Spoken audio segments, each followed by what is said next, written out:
같이 하나님 말씀 보도록 하겠습니다. 누가복음 18장 1절부터 8절까지입니다.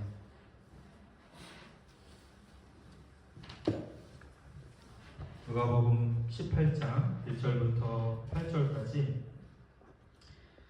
우리 같이 한 절씩 교독하고 마지막 절은 합독하도록 하겠습니다.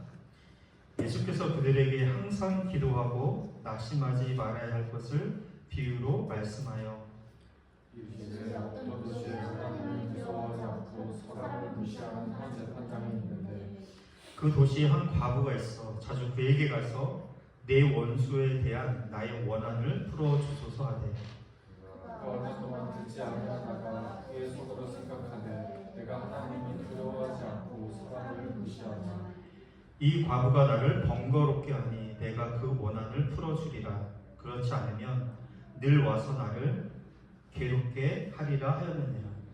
주께서 또 이르시되 불의한 재판장이 말한 것을 들으라. 하물며 하나님께서 그 밤낮 부르짖는 택하신 자들의 원한을 풀어주지 아니하시겠느냐. 그들에게 오래 참으시겠느냐. 내가 너에게 이르노니 속히 그 원한을 풀어주시리라. 그러나 인자가 올 때 세상에서 믿음을 보겠느냐 하시니라. 아멘.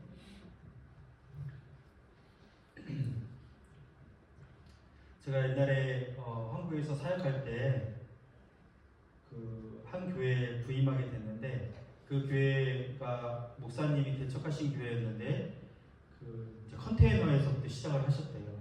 그래서 이제 시간이 흘러서 3,000명까지 그래도 꽤 큰 교회로 성장시킨 교회였는데 그래서 그 담임 목사님이 그 교회를 그렇게까지 성장시킨 비결이 무엇이었냐면 기도였거든요. 기도를 굉장히 많이 하셨대요, 그 목사님. 그래서 제가 처음 부임했는데 부임하고 나서 제일 항상 하는 일이 뭐였냐면은 모든 부교육자들은 11조 기도를 드려야 돼요. 쉽게 말하면 하루가 24시간이잖아요. 하루가 24시간인데 그 24시간 중에 11조를 따서 시간을 기도 드리라는 거죠. 그러니까 2시간 40분을 목회자들은 그래서 최소한 이 10분의 1, 2시간 40분 하루에 기도해야 된다. 그래서 매일 처음 교회 와서 출근하면 기도실에 가서 기도하고 나와야 돼요. 그래서 그 2시간 40분을 채워야 돼요. 그래서 그것을 주간 보고서에 항상 기록을 해야 돼요. 화요일 날, 월요일은 쉬는 날이니까 화요일부터 주일까지 그 시간을 다 기록을 해서 더 많이 한 사람은 더 많이 기록하고 최소한 못해도 2시간 40분은 다 기록해서 보고하도록 그렇게 했어요. 그러니까 제가 처음에 그렇게 기도하면서 느낀 게 뭐였냐면 자율적으로 기도하고 신앙생활하면 되지 마치 꼭 그렇게 하면 되냐. 근데 제가 그렇게 기도하면서 느낀 게 뭐였냐면은 여러분 하루에 2시간 40분 기도하는 게 쉽지가 않거든요. 그러니까 짬짬이 시간을 계속 쪼개서 해야 돼요. 그래서 출근해서 최소한 1시간 이상을 해야 나머지를 채울 수 있는 거예요. 그러니까 무조건 출근하면 모든 교육자들이 그냥 밑에 내려가서 기도를 먼저 이제 하는 거죠. 근데 계속 기도하다 보면 어떤 생각이 드냐면 기도 제목은 딱 정해져 있잖아요. 그래서 하다 보면 기도할 것들이 좀 떨어지거든요. 근데 제가 이제 교구를 맡고 있었기 때문에 그 교구에 늘 기도 제목들이 올라오거든요. 구역에서 이제 보고서가 올라오기 때문에 그 내용을 보면 모든 가족들이 다 대부분 문제가 있어요.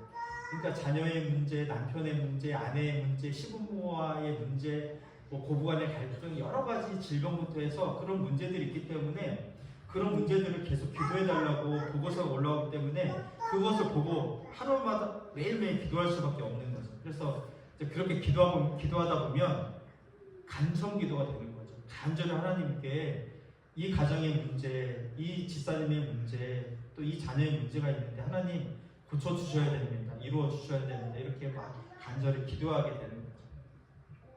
여러분 오늘 이 불의한 재판장과 한 과부의 이야기가 나오는 이 비유를 예수님께서 들려주셨는데 단순하게 이 말씀을 읽으면은 하나님 앞에 끈질기게 간절히 아주 끈질기게 기도하면 하나님이 그 기도에 마치 이렇게 지극정성으로 응답받듯이 하나님께서 그렇게 우리의 기도를 들어주신다라고 쉽게 그렇게 우리가 이해할 수가 있습니다. 근데 오늘 본문 말씀을 자세히 한번 좀 우리가 보려고 하는데요. 오늘 이 본문에 나오는 두 사람이 나오는데 한 사람은 재판장이고 또 과부입니다. 그런데 이 재판장이 어떤 사람이냐면 18장 2절에 보니까 뭐라고 말씀하고 있냐면 하나님을 두려워하지 않고 사람을 무시하는 사람이다 그랬어요. 이 재판장은 하나님을 두려워하지도 않고 심지어는 사람을 무시하는, 그러니까 권력이 아주 높은 자리에 있는 사람이라는 것을 말해주고 있는 거죠. 그런데 이 재판장에게 한 과부가 찾아가서 청탁을 하는 거죠. 뭐라고 말하냐면 계속 찾아갔던 것 같아요. 여러분, 예수님 당시의 과부는요, 사람의 이 사람 수를 셀 때 그 쉽게 말하면 숫자에도 들지 않는 거의 물건 취급 받던 당시에, 그리고 남편이 있거나 가족이 있는 게 아니라 과부잖아요. 그러니까 누구를 이 과부를 대신해서 얘기해 줄 사람이 없는 사람인 거죠. 그러니까 가장 약한 사람, 그리고 가장 보호받아야 할 대상과 가장 최고의 권력, 쉽게 말하면 하나님도 두려워하지 않고 사람을 무시하는 사람이니까 가장 높은 자리에 있는 사람을 대조적으로 보여주고 있는 거죠. 그런데 이 과부가 자신의 문제가 있어요.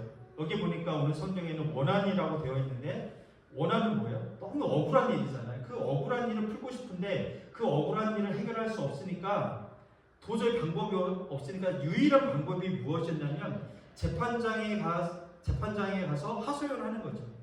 내 문제를 해결해 달라고, 이 문제를 좀 해결해 달라고 계속해서 요청할 수밖에 없는 것이기 때문에 이 과부가 오늘 본문의 말씀에 보니까 자주 찾아갔대요.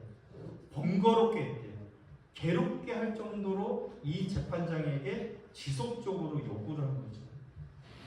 그러니까 결국 이 구리한 재판장은 어떻게 이 문제를 해결합니까? 오늘 5절 말씀에 보니까 이렇게 말씀하고 있습니다. 이 과부가 나를 번거롭게 하니 내가 그 원한을 풀어주리라. 그렇지 않으면 늘 와서 나를 괴롭게 하리라 하였느니라. 그러니까 이 재판장은 이 과부의 어떤 이야기를 듣고 어떤 공정하게 아니면 뭔가 정의롭게 이 문제를 해결하는 게 아니라 이 과부가 나를 번거롭게 했다는 거예요.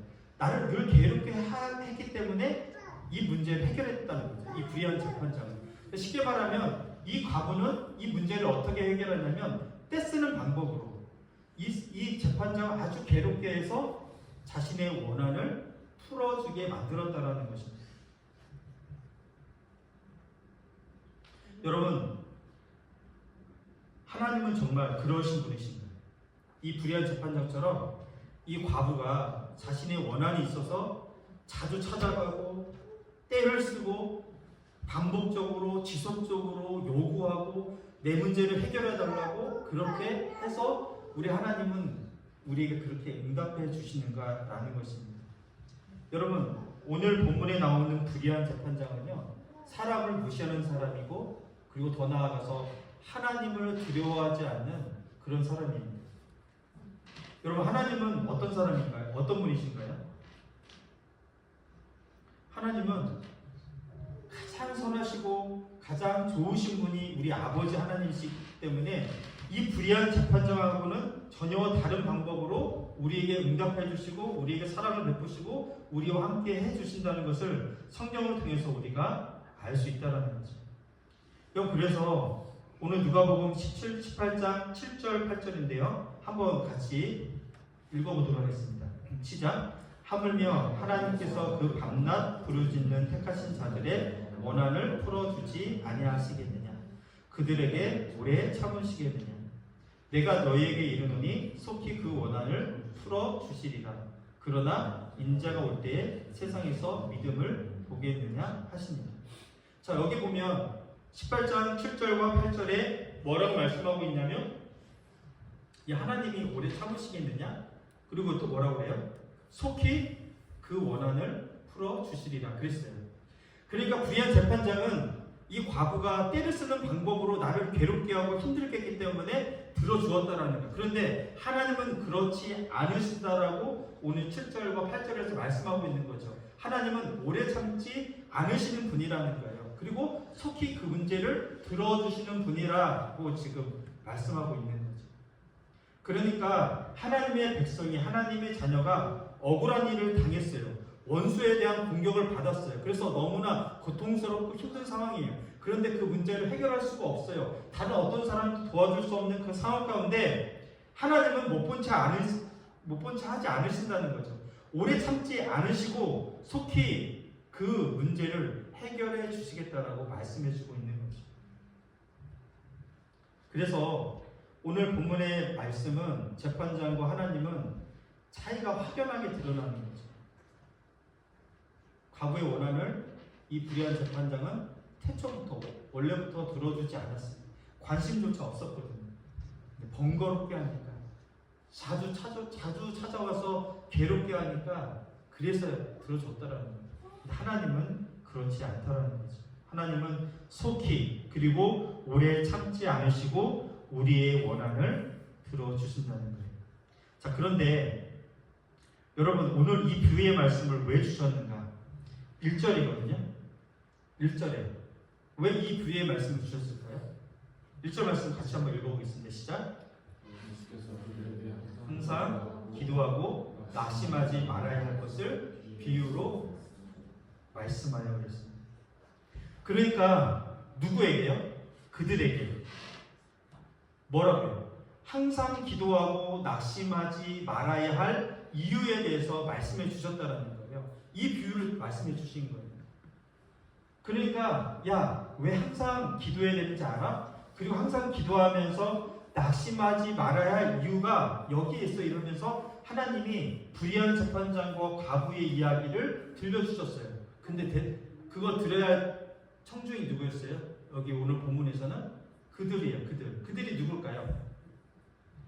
여러분, 오늘 이 누가복음은 문맥상 어디까지 올라가냐면 17장 22절까지 올라가거든요. 그 앞에 보면 누가 나오냐면 제자들이 나와요. 그리고 그 앞에 바리새인들과 예수님이 논쟁하는 게 나와요. 하나님 나라가 언제 임합니까? 라고 예수님께 질문하거든요. 그때 예수님께서 뭐라고 말씀하시냐면 하나님의 나라는 볼 수 있게 임하는 것이 아니라 여기 있다 저기 있다고도 못하나니 하나님의 나라는 너희 안에 있다. 이 말씀을 주시고 그 다음에 제자들에게 말씀해 주셨어요. 마지막 날이 어떻게 될 것인지, 마지막 날은 어떻게 임하게 될 것인지 이야기를 한 다음에 야, 너희들 항상 기도하고 낙심하지 말아야 할 이유가 무엇인지 아느냐? 이러면서 이 비유의 말씀을 주셨다라는 거예요. 그러니까 무엇이냐면 그 앞에 제자들에게 예수님이 늘 말씀하셨거든요. 야, 너희들 나를 따라올 때 따라오면 너희들에게 고통이 있을 거야. 너희들에게 핍박이 있을 거야. 너희들 나를 따라오잖아? 그러면은 힘든 일이 있을 거야. 이라고 지속적으로 말씀해 주셨다라는 거예요. 여러분, 마태복음 보면 이런 말씀이 있거든요. 마태복음 5장 10절하고 11절인데 의를 위하여 핍박을 받는 자는 복이 있나니 천국이 그들의 것입니다. 나로 말미암아 너희를 욕하고 박해하고 거짓으로 너희를 거슬러 모든 악한 말을 할 때에는 너희에게 복이 있나니 그랬어요. 22절에도 또 너희가 내 이름으로 말미암아 모든 사람에게 미움을 받을 것이냐 그랬어요.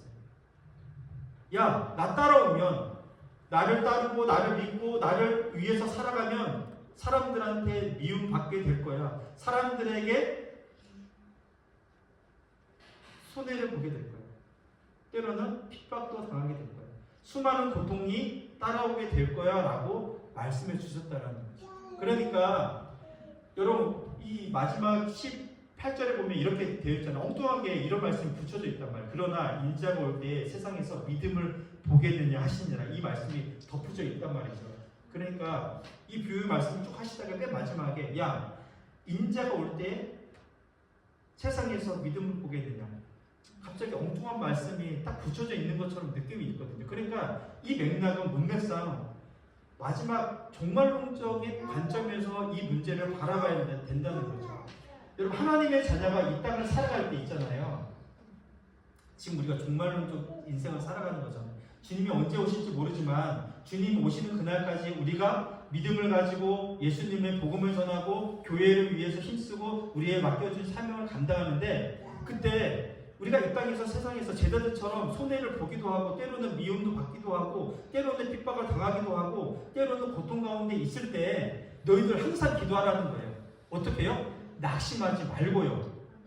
뭐 때문에요? 하나님이 오래 참으시지 않으신다는 거예요. 속히 우리의 원한을 들어주신다라고 말씀해 주셨다는 거예요. 그러니까 우리가 이 땅을 살아갈 때 마치 떼쓰는 것으로 우리가 필요한 거, 우리가 원하는 게 있는데 하나님께 내가 지극정성으로 아주 지속적으로 마치 어린아이가 아빠에게 엄마에게 때를 써서 뭔가 장난감을 얻어내듯이 그렇게 예수님께 쓰듯이 막 하나님께 간절하게 기도하면 하나님이 기도를 들어주신다라는 그런 내용이 아니라 하나님의 자녀들은요 이 땅을 살아갈 때 항상 기도하고 낙심하지 말아야 되는데 왜 그러냐? 낙심할 일이 많다는 거예요. 예수님을 따르면 이런 일이 생기기 때문에 손해보는 일이 있기 때문에 때로는 핍박을 당하기 때문에 미움을 받기 때문에 너희 낙심하지 마라. 하나님이 다 알고 있다라는 거예요. 세상은 그런 방법으로 우리가 뭔가를 얻어내지만 하나님은 다 알고 계시기 때문에 그러지 않으신다는 거예요. 다 알고 계시고 우리의 필요도 아시고 우리의 원하는 것도 아시고 우리의 고통도 아시고 우리의 인생이 어떻게 가는지를 다 아시기 때문에 야, 너 항상 기도해. 낙심하지 말고 기도하라고 우리에게 요구하시고 가르쳐 주신 거죠. 여러분 오늘 말씀을 기억하면서 우리가 이 땅을 살아갈 때 항상 기도하고 낙심하지 말아야 할 이유가 여기에 있습니다. 이게 복된 인생이기 때문에 그렇습니다. 그리고 우리 하나님은 우리의 모든 것을 아시고 우리의 마음도 아시고 우리가 알지 못하는 것까지도 아시는 분이십니다. 우리 인생에 대해서 가장 잘 아시는 분이 우리 하나님이시기 때문에 오래 참으시겠느냐? 속히 그 원한을 풀어주시겠다라고 말씀해 주고 있습니다. 그래서 여러분 낙심하지 마시고 우리가 어떤 때는 하나님을 향해 원망할 때도 있잖아요. 하나님 어떻게 이럴 수가? 이런 말이 나올 때 오늘 이 말씀을 기억하면서 낙심하지 말고 우리가 기쁨으로, 감사함으로, 즐거움으로, 행복함으로 하나님 앞에 기도하고 하나님을 위해서 살고 하나님을 붙들고 살아가는 저와 여러분이 되시기를 주님의 이름으로 축원드립니다. 기도하겠습니다. 아버지 하나님, 은혜와 사랑을 감사합니다. 오늘 우리에게 항상 기도하고 낙심하지 말아야 할 것을 가르쳐 주시니 감사합니다. 우리가 주님이 오실 때까지 끝까지 주님을 붙들고 주님을 전하고 주님을 위해서 주님과 함께 살아가기를 원합니다. 그런데 어렵습니다. 때로는 손해도 봅니다. 때로는 핍박도 당합니다. 때로는 미움도 당합니다.